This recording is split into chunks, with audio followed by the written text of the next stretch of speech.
자, 오늘 본문의 말씀 가운데 예수님께서 말씀하실 때에 한 바리새인이 자기와 함께 점심 잡수 시기를 정하였다라고 이야기를 하고 있습니다. 지금도 그랬으며 누가복음 본문 속에서 지금까지의 강의 설교를 통해서도 우리가 익히 아는 바와 같이 지금까지도 그리하였으며 앞으로도 그리할 것입니다. 바리새인은 결코 예수님과 하나 되지 못해요. 오히려 예수님을 적대시하며 결국 십자가형의 죽음으로까지 내모는 자리로 몰아가는 세력들이 바리새인들이라는 한 유대의 종파들입니다. 근데 이 시간, 이 바리새인만큼은 독특해요.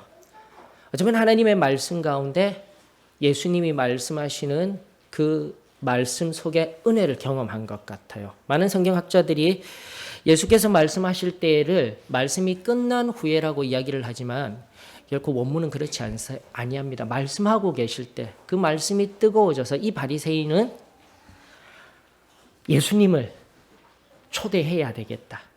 예수님께 부족하지만 식사 한 끼라도 대접해 드려야 되겠다라는 섬김의 모습을 보인 것이 바로 오늘 본문의 먼저 배경이라는 것입니다. 자, 만약 예수님이 여기에 와 계시더라면 여러분들 어찌할 것입니까? 여러분도 이 바리새인과 같이 그 예수님을 초대하시겠습니까? 항상 이래요. 이렇게 멍석을 다 깔아놨으면은 뭔가 이제는 감이 오셔야 되잖아요. 아멘! 하고 큰 소리가 나왔으면 좀 좋겠습니다. 다시 한 번 더 가십시다. 만약 이곳에 예수님이 계시다면 여러분들도 동일하게 그 예수님을 이 바리새인과 같이 초대하실 수 있으십니까? 아, 얼마나 좋습니까? 얼마나 아름다워요. 그런데 반면에 만약 멀찌감치 저기 서서 저분이 저분이신가? 부산 사투리로 간가 이러면서 말로만 듣던 그분이신가 하고 행여나 가까이 가지 못하고 무슨 이유에서든 가까이 가지 못하고 그분이 오셨음에도 불구하고 함께 얼굴과 얼굴을 대면하지 못하고 마음과 마음을 함께 하지 못하는 자리에 있다라면 오늘 이 시간 여러분들을 초대합니다. 다시 한 번 더 하나님의 그 깊은 은혜의 자리에 우리 하나님의 풍성한 은혜의 자리 이 예배를 이 기도의 시간을 여러분들에게 내어드립니다. 나와 우리 하나님의 그 깊은 자리로 함께 나아가는 은혜가 있기를 축원합니다. 그런데요, 앞서도 말씀드린 바와 같이 대다수의 바리새인들은 예수님과 대적하며 예수님을 죽이기까지 한 세력이었다라고 하였습니다. 근데 이 바리새인은 특별한 마음에 감화 감동된 마음에 예수님과 함께 식사를 합니다. 그런데 이상한 일이 일어난다라고 성경은 이야기합니다. 성경 38절에 보니까 잡수시기 전에 초대받은 그 자리에서 음식 잡수시기 전에 손 씻지 아니하심을 그 바리새인이 보고 이상히 여기는지라라고 성경은 이야기하고 있는 거예요. 저도 가끔 우리 아이들이 손을 씻지 아니하고 밥 먹으려고 하면 가끔씩 한마디는 합니다. 손 씻고 밥 먹어라 라고 이야기를 합니다. 그러나 여기에 말하는 성경 원어적인 것도 그렇고요. 영어에 보면은 서프라이즈라고 되어 있어요. 깜짝 놀랄 만큼 이상히 여겨지는 것이에요. 성경 곳곳에 보게 되면은 귀신 내어 쫓김 당하는 사람들의 그 사람들의 반응 속에 있는 그 용어가 여기에 속혀져 있는 거예요. 깜짝 놀라는 거예요. 그냥 이상히 여겼다라가 아니라 깜짝 놀랄 만큼 괴이하게 여기더라라가 더욱더 원문에 근거한 하나님의 말씀이다라는 거예요. 그냥 우리 아이들에게 손 씻고 먹어라 이런 종류의 것이 아닙니다. 그런데 이유가 있어요. 성경 어디에도 손 씻고 밥 먹어야 됩니다라는 이유는 없지만 성경에서 유일하게 이 말씀에 관하여서 우리들에게 배경을 내어주는 말씀이 있으니 마가복음 7장에 있습니다. 우리 한번 다 같이 한번 볼까요? 왜 이 바리새인이 놀랄 만큼 손 씻지 아니하고 밥 먹는 것을 놀랄 만큼 여겼는지 마가복음 7장 3절에서 4절에 그 답이 있습니다. 바리새인들과 모든 유대인들은 장로들의 전통을 지키어 손을 잘 씻지 않고서는 음식을 먹지 아니하며 또 시장에서 돌아와서 물을 뿌리지 않고서는 먹지 아니하며 그 외에도 여러 가지를 지켜 오는 것이 있으니 잔과 주발과 녹그릇을 씻음이러라. 다 나오죠. 바로 3, 4절이 왜 바리새인이, 그리고 바리새인뿐만이 아니에요. 모든 유대인들이라고 성경은 이야기를 하고 있어요. 그들이 첫 번째로는 손을 씻어요. 근데 손을 씻는다라고 하였지만 원문상에 보게 되면 팔뚝까지 씻어야 됩니다. 손뿐만이 아니라 이렇게까지 씻어야 돼요. 원래는 손 씻을 때. 우리가 이렇게 씻는 것 중요한 우리의 생각일 뿐입니다. 팔뚝까지 다 씻어야 돼요. 그리고 두 번째는 보니까 뭐라고 되어져 있죠? 시장에 들어와서 물을 뿌리지 않고서는, 물을 뿌리다라는 의미가 원문적으로는 다른 것 아닙니다. 몸을 깨끗이 씻으라는 거예요. 시장에 가게 되면은 사람들과 부대끼는 자리에서도 있을 수 있었습니다. 특별히 이 유대인의 당시의 의미는, 시장에서의 의미는 때로는 그 시장에 정결한 음식만 파는 것이 아니라 부정한 음식이었던 돼지고기도 판다든지 유대인들에게서 그러한 음식들이 있었기 때문에 조금이라도 부딪혔거나 조금이라도 나에게 근접하여서 부정한 것이 있다면 몸을 깨끗이 씻어야 한다는 의미들이 있는 거예요. 그리고 세 번째가 무엇입니까? 잔과 주발들, 대접들, 이 모든 것을 깨끗이 씻는 것. 이것이 바로 그들이 지켜야 할 것들인데, 문제는 이것이 율법이 아니고 하나님의 말씀이 아니고 성경은 명확하게 이야기합니다. 바로 그들의 장로들의 전통이라고 이야기를 하고 있는 거예요. 바리새인들이 하나님의 말씀을 해석하여서 꼭 지켜야 할 것입니다. 말씀이 아니라 말씀을 해석한 다른 그 무언가를 가지고 와서 이야기하는 규범들에 관한 장로들의 전통, 바로 그것을 오늘 다시 누가복음 11장의 본문으로 돌아와서 놀랄 만큼 귀히 여기는 배경이 되는 거예요. 문화적 배경이 되는 거예요. 사랑하는 성도 여러분, 오늘날 우리들에게 기이한 일, 이상한 일, 놀라운 일, 우리 주변에 많이 일어나는 것을 경험하고 있지 않습니까? 사회에서 일어나는 가족 붕괴의 현상, 아버지가 자녀를 해하고 자녀가 아버지를 해하고, 우리가 전통적으로 알고 있던 윤리 도덕적인 이야기를 하자라는 것이 아닙니다. 오늘 이 시간 말씀드리고 싶은 것은 교회 안에 바로 유대인들이 여기던 그 전통이라는 이름으로 우리 안에 기이하고 이상한 일이 일어나는 것이 없는지 우리 잠깐 생각해 보아야 하지 않겠습니까? 그러기 위해서 하나의 질문을 드리고자 합니다. 우리가 왜 11시에 예배를 드립니까?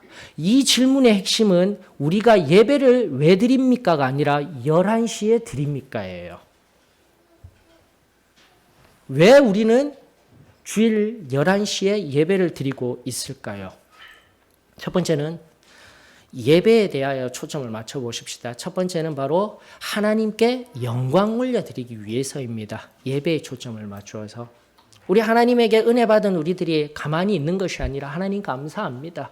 우리의 온 몸에, 마음에, 그 입술에, 내 영혼에 온 전인격적인 모든 것을 통하여 하나님 앞에 찬양 올려드리고 내가 산재물이 되어지는 것이 예배인 거예요, 여러분들. 그냥 잠깐 와서 1시간 이 자리를 지키는 것이 결코 예배가 아닙니다. 사랑하는 성도 여러분, 다시 한 번 더 나 자신을 점검하십시다. 예배를 드린다라는 것은 말씀 로마서 12장 1절 다시 찾지 않습니다. 진정으로 하나님 앞에 산재물이 되어지기 위하여서 하나님 앞에 감사의 영광을 드리기 위해서 우리는 지금 예배를 드리고 있습니다.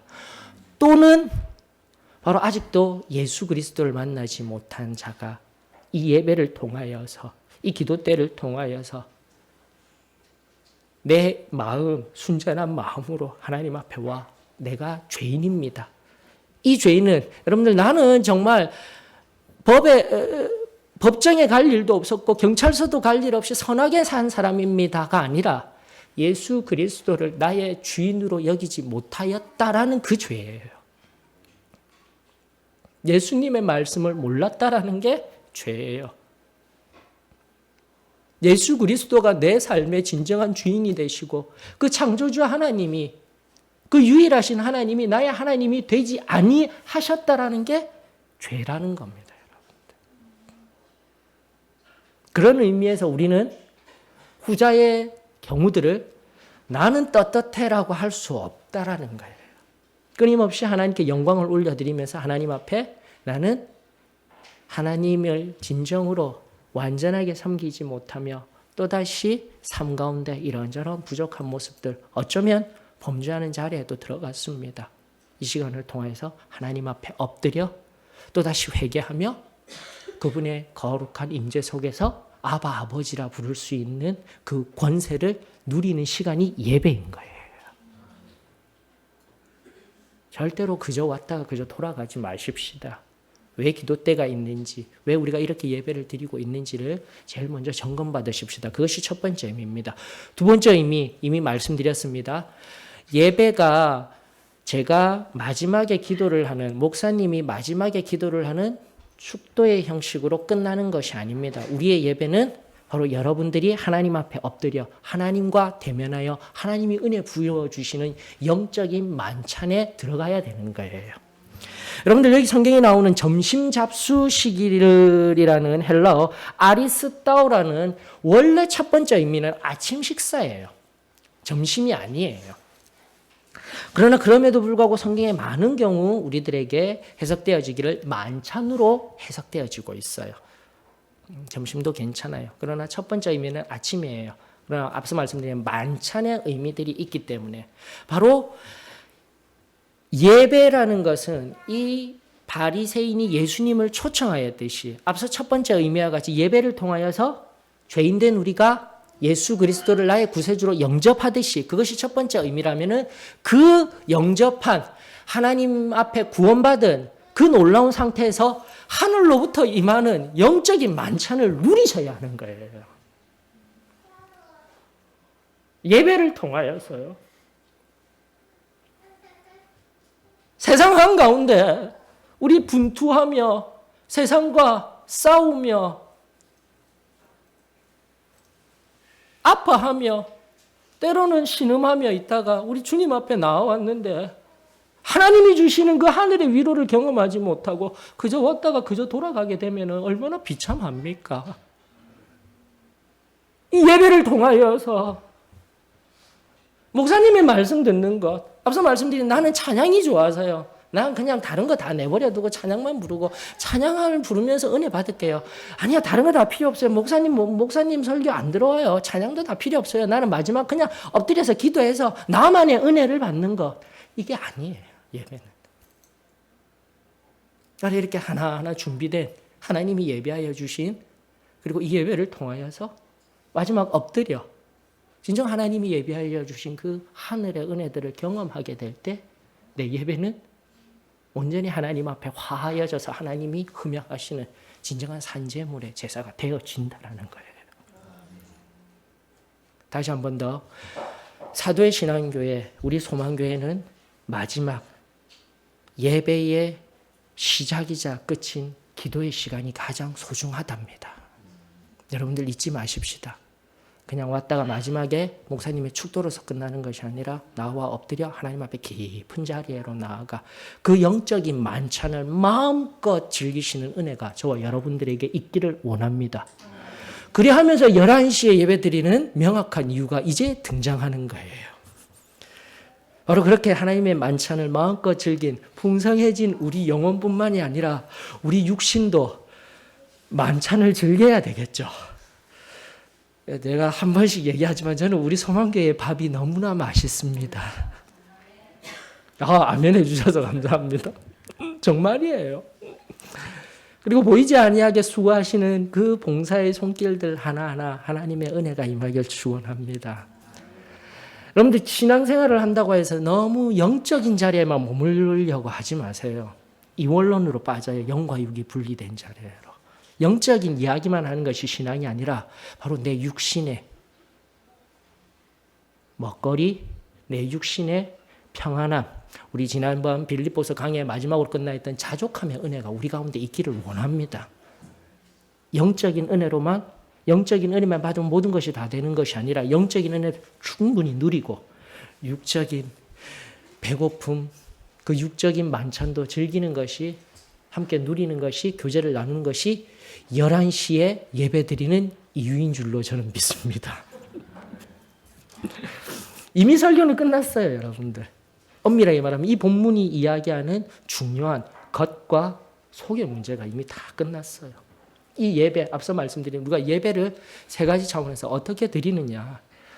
다시 한번 11시 예배 드리는 것, 목사님 축도함으로써 끝나는 것에서 끝난 것이 아니라 이 자리에서 기도하는 것, 나아가 올라가서 그저 집에 가서 급해서 나 빨리 가야 돼요 하는 것이 아니라 함께 성도와 교제하고 그 성도의 교제 속에 하나님의 형상을 닮은 그들과 눈을 마주치며 교제함 속에서, 함께 말함 속에서, 거룩한 대화 속에서, 승리한 삶의 간증을 나눔 속에서 하나님이 일하시며 성령 하나님이 역사하시는 거예요.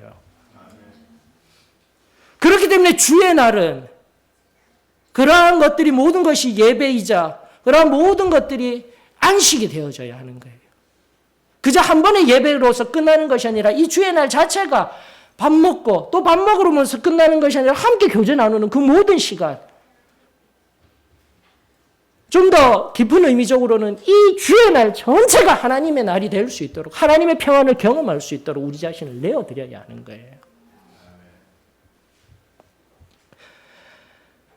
다시 처음의 질문으로 돌아가십시다. 그런데 바로 그 주의 날, 주의 전 앞에서, 주의 임재 앞에서 이상하게 여길 일들이 일어나면 안 됩니다.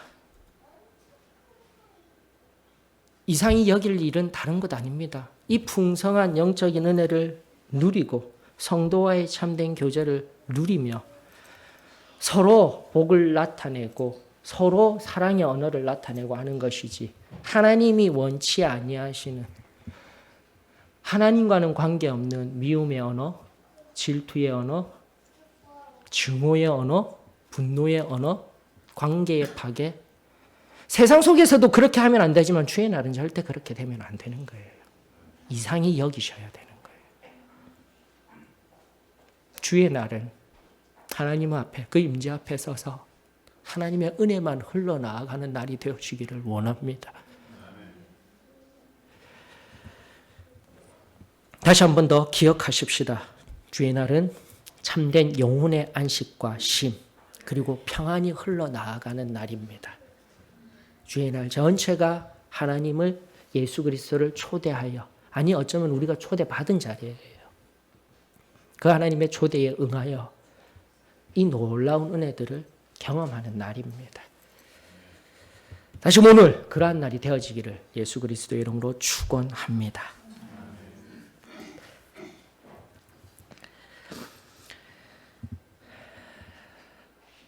그렇게 이상히 여기는 그 바리새인을 바라보며 예수님이 이상히 여기셔요. 아니, 이상히 여기는 것뿐만이 아니라 예수님께서 뒤에 이제 42절로부터 52절에 보면 화 있을진저 이상히 여길 것뿐만이 아니라 화가 있을 것이다 라면서, 죄송하지만은 무서워요. 예수님이 저주를 하는 장면까지 있는 거예요. 저주를 하는 것까지. 그것도 3번도 아닌 6번이나 바리새인과 율법자들에게 오늘 이 읽었던 본문을 기초로 하여서 겉과 속이 온전히 하나가 되지 아니하고 평안을 이루지 못한 그 속에서 아무렇게나 행하는 모습들에 화 있을진저.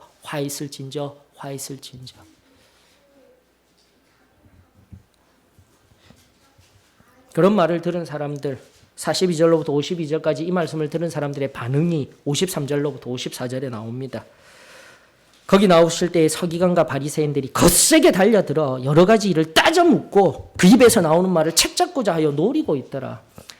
결론적으로 여러분들 마음이 하나님 앞에 정결하지 못하였으며, 마음이 겉은 반지르르한 모습으로 있지만 마음이 이상히 여겨지는 일들 앞에, 마음이 하나님 앞에 성결함 받지 못한 이 심령들, 이 바리새인들과 같은 이 율법사들과 같이 그 속에 온 분노들을 담아내며 어떻게 하든지 대화할 때 책 잡고자 하고, 하나님의 말씀을 바라보면서 우리는 다시금 겸손한 자리에 들어가야 합니다. 오늘 이 시간 우리의 마음, 하나님의 말씀 앞에 나온, 하나님의 존존 앞에 나온 우리의 마음의 상태를 점검하십시다. 하나님의 은혜와 하나님 주시는 평안을 사모하며 나왔습니까? 아니면 다른 그 무언가를 가지고 아직도 해결되지 못한 것을 오늘 푸시고자 이 자리에 나와 있습니까? 우리 주 예수 그리스도 앞에서 이 모든 것이 해결되며 우리 주님께서 만져주시는 은혜가 저와 여러분들에게 있기를 주 이름으로 축원합니다. 겉과 속이 깨끗하여져야 한다는 것은 우리 다시 교리적인 진술을 여기 있는 80~90%의 사람들이 너무나 잘 아는 거예요. 구원의 은혜를 넘어 성결의 은혜까지 자리에 가게 된 영혼들을 상징합니다.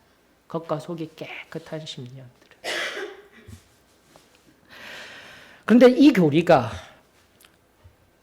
성결, 또 다른 말로 이 완전 성화의 교리가 때로는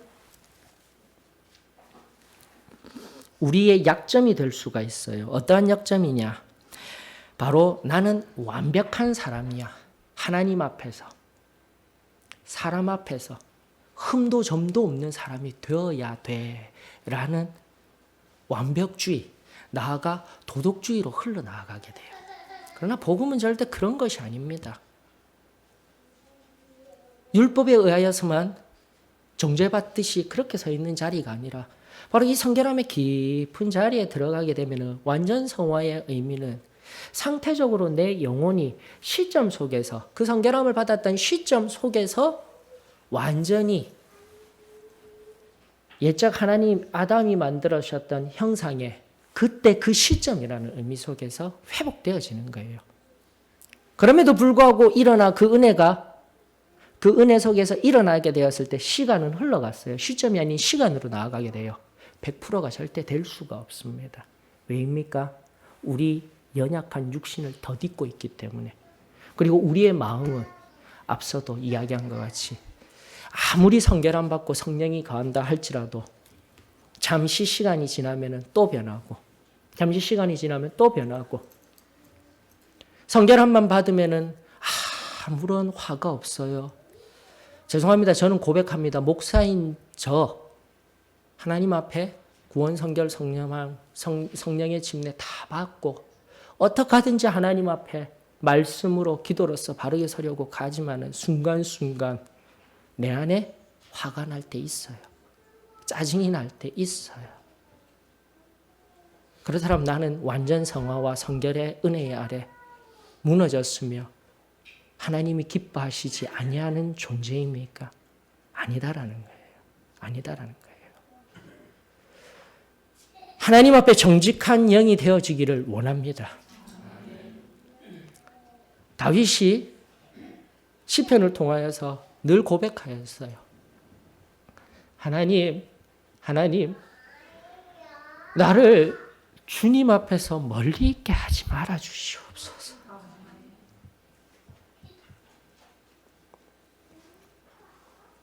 나를 결코 주님 앞에서 멀리 있게 하지 마시고 항상 정결한 마음을 부어 주시옵소서. 우슬초로 나를 정결케 하여 주시옵소서. 나는 아무것도 아닙니다. 주님의 은혜 없이는 나는 내 안의 화도, 분노도, 염려도, 걱정도, 완벽하다고 여기는 이 완벽하다고 여기는 은밀한 교만도 다스릴 수가 없습니다.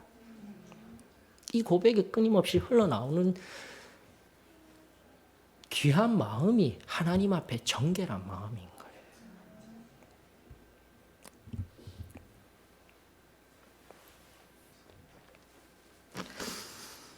그러다 보면 왜곡된 모습이 나타납니다.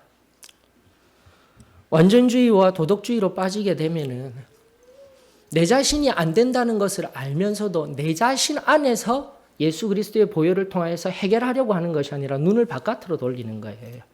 나의 수준이 이만하기 때문에 다른 사람의 수준, 함께 생활하고 있는 100%의 완전에서 이미 내려와 있는 내 수준을 아는데 나보다 더 낫다든지 조금이라도 문제가 발견되면 이 사람을 어떻게 해야 됩니까? 내가 올라가면 되는데 그렇게 하지 아니하고 우리는 이 사람을 내려오게 만듭니다. 그러다 보면 적은 것 하나하나 놓치지 아니하고 우리는 판단하게 됩니다. 정죄하게 됩니다.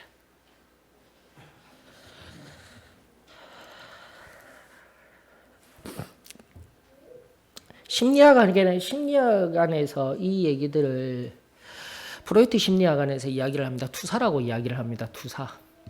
어떤 스트레스, 염려, 특별히 우리 믿는 자들에게 하나님의 이 말씀들이 불편한 말씀들이 나에게 오게 되면 힘이 들잖아요. 그럼 나에게 가면 되는데 내가 하나님 앞에 엎드리면 되는데 그러지 못하고 투사하게 됩니다. 다른 사람을 바라보게 되는 거예요. 다른 사람을 바라보고 자신 안에 있는 스트레스에 의한 분노, 염려 이 모든 것들 가만히 하나님 앞에 내려둬서 해결하는 것이 아니라 다른 사람들에게 어떻게 반응을 하냐면 특별히 설교한 목사님에게 많이 반응을 합니다. 목사님이 지금 내 얘기하고 있어. 이것이 첫 번째 마음인 거예요. 예, 맞습니다. 여러분들. 바로 여러분들 얘기하고 있는 거예요. 여러분들 말씀 준비할 때마다요. 여러분들 한 사람 한 사람들을 기억하며 저는 그 한 영혼 한 영혼이 이 하나님의 말씀 앞에 온전히 서기를 저는 간절히 원합니다. 저 또한 마찬가지예요. 이 하나님 주시는 말씀 앞에 저 또한 그 음성을 경청하고 있는 거예요. 맞아요. 옳으셔요. 나에게 주시는 말씀 맞습니다. 목사님이 하시는 말씀은 나에게 주시는 말씀입니다. 근데 착각하지 마십시오. 나에게만 주시는 말씀이야. 내 얘기야. 나에게만 있는 얘기야. 회개하라 이렇게 하는데 오늘 보니까 손가락을 나에게 지명했어. 한 달 전에도 제가 이랬고요. 누군가에게 눈을 부릅뜨고 손가락질은 안 하지만 눈으로 막 바라보면서 회개하라. 1년 전에도 그랬고요. 2년 전에도 그랬어요. 특정 한 사람의 문제가 아니라 모든 사람들의 보편적인 마음이에요. 목사님이 내 얘기하고 계셔. 어쩌면은 이 예배가 끝나면 또 찾아와서 목사님 내 얘기하셨죠. 이러실 분이 계실지 모르겠습니다. 근데 이것은 보편적인 진리예요. 근데 앞서 말씀드린 바와 같이 내 마음이 하나님 앞에 정결한 자리에 있지 못하고 내 마음을 살피지 못하고 온전히 깨끗한 자리에 있지 못하면은 그것이 점점 더 왜곡된 생각들이 확증 단계로 들어갑니다. 그래서 기도 다 마치고 목사님이 인사하려고 와서 손 내미는데 뒤에 사람 새로 오신 분이 보여서 그 손을 놓치고 그 손을 차마 잡지 못하고 뒤에 계신 새로 오신 분 만나서 하는데 증거 두 번째 내 손을 잡지 않으셨어. 확실하구만. 이런 마음들이 점점 더 올라와요. 그래 앞서 말씀드린 같이 식사하러 갑니다. 눈을 탁 들었더니 목사님이 나를 바라보시다가 고개를 떨구셔. 증거 세 번째. 그게 마지막 어떻게 하시는지 아십니까? 사람들은요. 이런 문제들이 올라오고 뭔가 이런 문제들 자극들이 막 오게 되면서 확증해 가는 가운데 마지막으로 확증받고 싶어 하는 게 누군가예요. 옆 친구에게, 옆 자매님에게, 옆 형제에게 묻습니다. 목사님이 말이야. 요즘 나를 바라보시는 눈이 이상한 것 같지 않아? 그러면 이제 정말 좋은 성도라면 뭐가 이상해요. 사랑스럽기만 하고만 이러면 되는데 요즘 좀 그런 것 같아. 증거 네 번째. 끝나는 거예요. 여러분들. 그 속에 이미 불은 활활 타오르고 있는 거예요. 한 단편적이고 극단적인 예이지만 우리 교회뿐만이 아니라 우리네 인생사에 여러분들의 회사에서도 여러분들의 친구들 간의 관계성 속에도 충분히 일어나는 일들인 거예요. 그래서 순결한 영혼은요. 문제가 있습니까? 어려운 점들이 있습니까? 하나님 앞에 충분히 기도한 후에 두 번째 뭐 하라고 했죠? 교제를 나누라는 거예요. 그래서 걸끄러운 마음들이 있습니까? 얘기를 하셔요. 언제부터 성결이 왜곡되어졌습니까? 내 속은 껐떡한데 내 속은 지금 터져 나갈 것 같은데 그것만 반지를 해. 안녕하세요. 반가워요.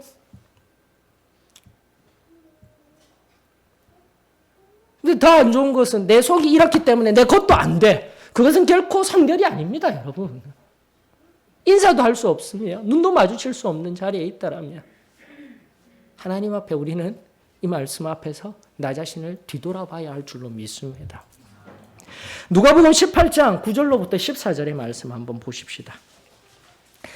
누가복음 18장 9절로부터 14절에 있는 말씀, 우리가 너무나 잘 아는 말씀이에요. 특히나 많이 들었던 말씀이죠. 또 자기를 어렵다고 믿고 다른 사람을 멸시하는 자들에게 이 비유로 말씀하시되, 앞서 말씀드린 완전성화, 성결, 도덕주의로 나아가 있으며 완벽주의로 나아가 있는 사람들, 내 수준을 높이기 위해 내가 하나님 앞에 영적 수준을 끌어올리는 것이 아니라 다른 사람을 낮은 수준으로 내려놓기 위한 과정에 있는 사람들이 바로 9절에 있는 이 바리새인의 모습인 거예요. 10절입니다. 두 사람이 기도하러 성전에 올라가니 하나는 바리새인이요 하나는 세리라. 바리새인은 서서 따로 기도하여 이르되, 하나님이여, 나는 다른 사람들 곧 토색, 불의, 간음하는 자들과 같지 아니하고 여기 있는 이 세리와도 같지 아니함을 감사하나이다. 나는 일해에 2번씩 금식하고 또 소득의 11조를 드리나이다. 신앙생활 아무리 잘하면 못합니까? 이 속 사람이 변화되지 아니하여서 참된 구원의 은혜를 경험하여서 변화는 되었으나 그 속에 쓴뿌리를 해결하지 못하여서 우리 안에 끊임없이 일어나도록, 분노가 일어나도록, 화가 일어나도록, 시기함이 일어나도록, 거만함이 일어나도록 아무렇게나 내버려둔, 성결을 관리하지 못한 이 바리새인과 같이 11조 열심히 돈 잘 내고 신앙생활 예배 잘 드리면 뭐합니까? 다른 사람, 다른 누군가에게 아픔이 되고 있는 자리에 있는데, 여러분들 교회 안에서요, 죄가 이루어지는 것보다 죄에 당하는 아픔들이 더 많아요. 아무도 몰라요, 그런 것들을. 전혀 다른 이야기입니다. 죄를 짓는 게 아니라 죄에 의하여 당하고 있는, 그리고 아파하고 있는, 그리고 마지막 결론으로 나아가겠지만 그 한 죄 억눌려서 죄에 굴복당하여서 살아가고 있는 인생이 얼마나 많은지 몰라요. 사랑하는 성도 여러분, 오늘 여기 있는 바리새인과 같이는 되지 마십시다.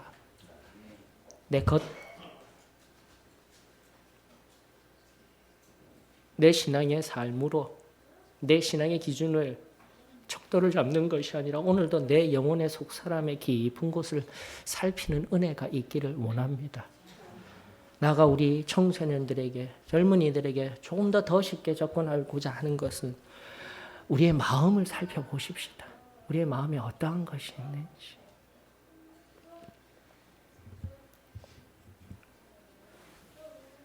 (13절) 다 같이 읽어보십시다. 누가복음 18장 13절, 앞에도 나올 겁니다. 시작. 세리는 멀리 서서 감히 눈을 들어 하늘을 쳐다보지 못하고 다만 가슴을 치며 이르되, 하나님이여 불쌍히 여기소서, 나는 죄인이로소이다. 이 마음이 오늘 우리들에게 있기를 원합니다.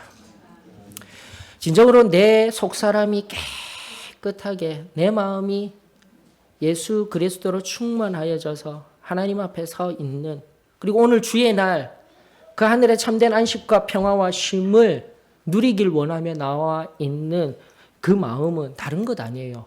가난한 마음이 되는 거예요. 정말이에요, 여러분들. 기쁨으로 나와서 내가 너무 기뻐요.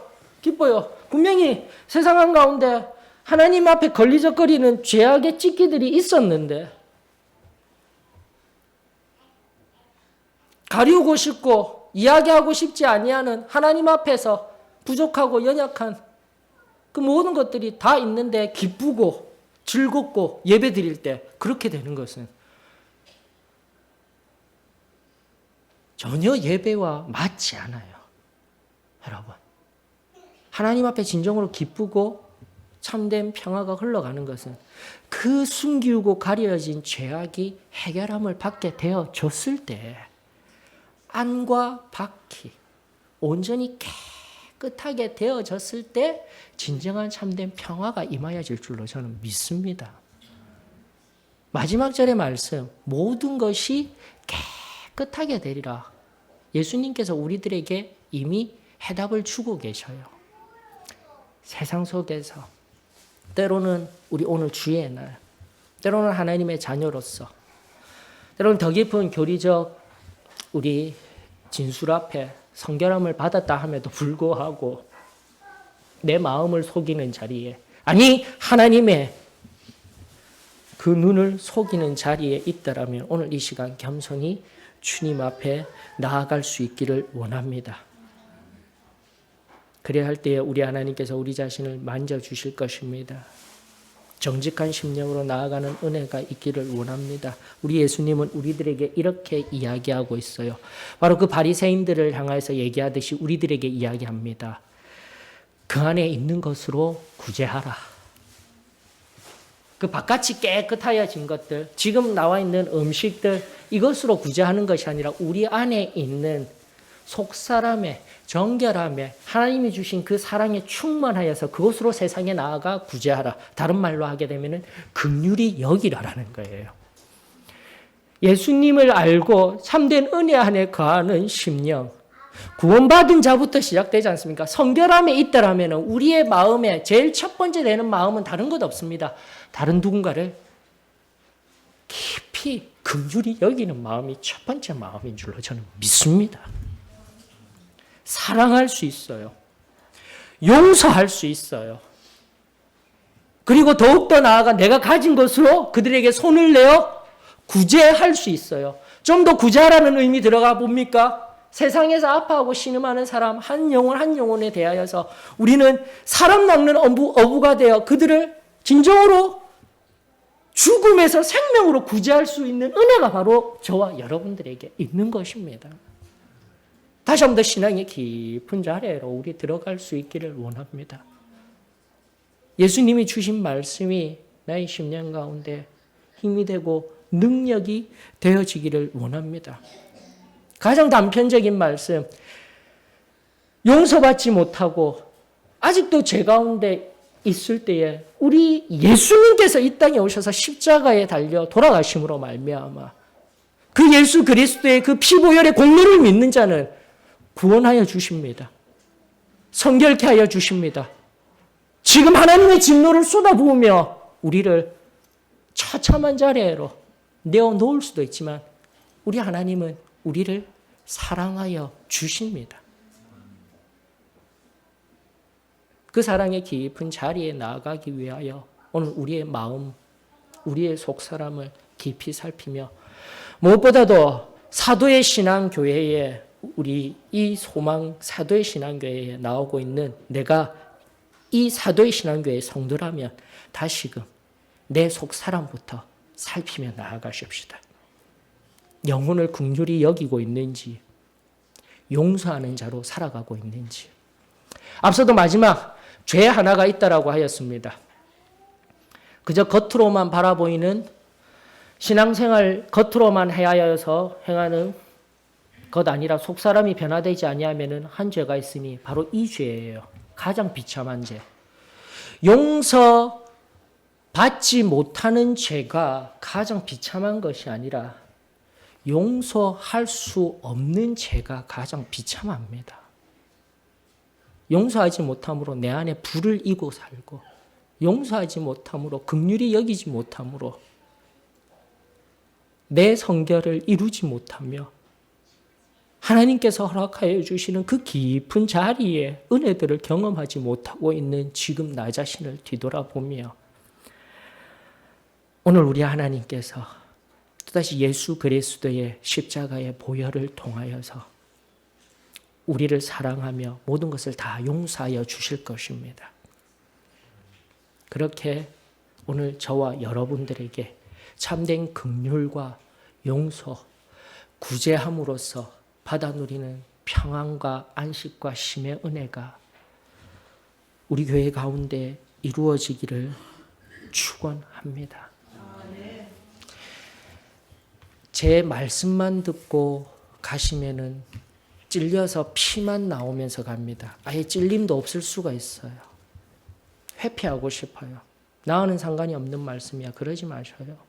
여기 이 자리에 나와 또 주신 말씀 붙들고 엎드리며 하나님이 나에게 말씀하여 주실 것이 무엇입니까? 오늘 이 시간 하나님이 주실 은혜가 무엇입니까? 그 자리로 한 사람도 빠짐없이 나아가는 저와 여러분들이 되어지기를 주의 이름으로 축원합니다. 자, 우리 다 같이 일어나셔서 327장 부르시면서 기도의 깊은 자리로 우리 함께 나아가십시다. 327장입니다.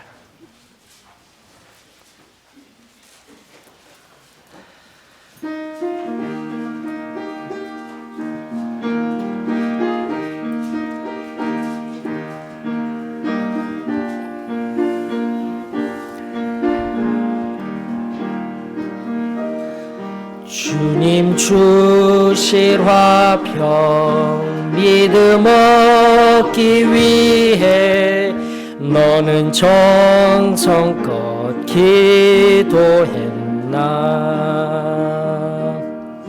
주의 제단 앞에 모두 바치기 전 복을 받을 줄 생각하라.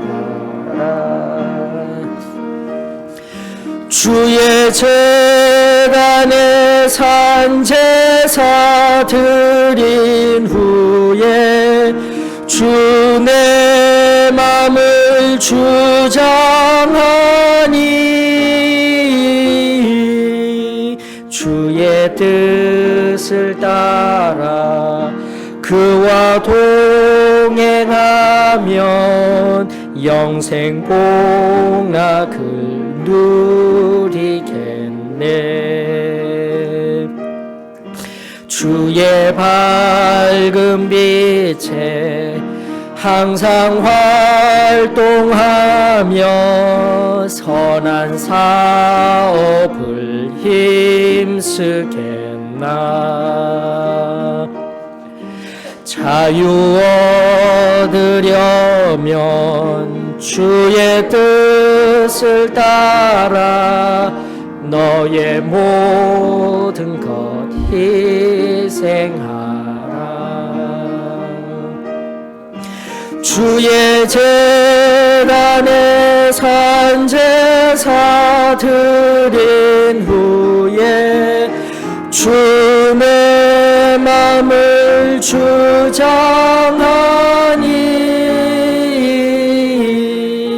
주의 뜻을 따라 주와 동행하면 영생 복락을 누리게. 주의 제단 앞에 모두 바친 후에 주와 온전히 사귀겠네. 주님 주신 기쁨 또한 그의 사랑 어찌 말로 다 형용하랴. 주의 제단에 산제사 드린 후에 주 내 맘을 주장하니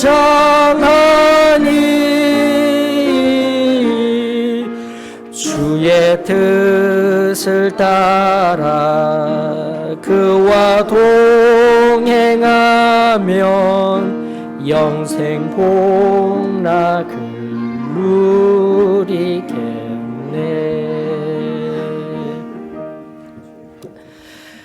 주님, 오늘도 은혜가 필요합니다.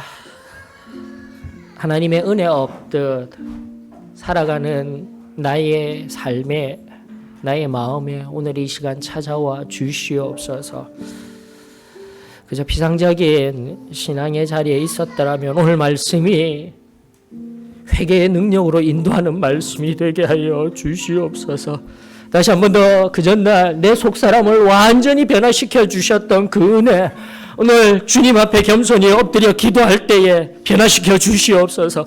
다시 한 번 더 일하여 주시옵소서. 내 모든 생각을 변화시켜 주셨으며 내 모든 생각을 지켜 주시었으며 내 마음을 지켜 주셨으며 나와 동행하여 주시며 내 입술에 내 삶에 참된 승리를, 참된 평안함을 허락하여 주셨던 그 놀라운 은혜가 오늘 우리 가운데 다시금 임하여지기를 원하오니 주님 앞에 산재물이 되어지기를 원합니다.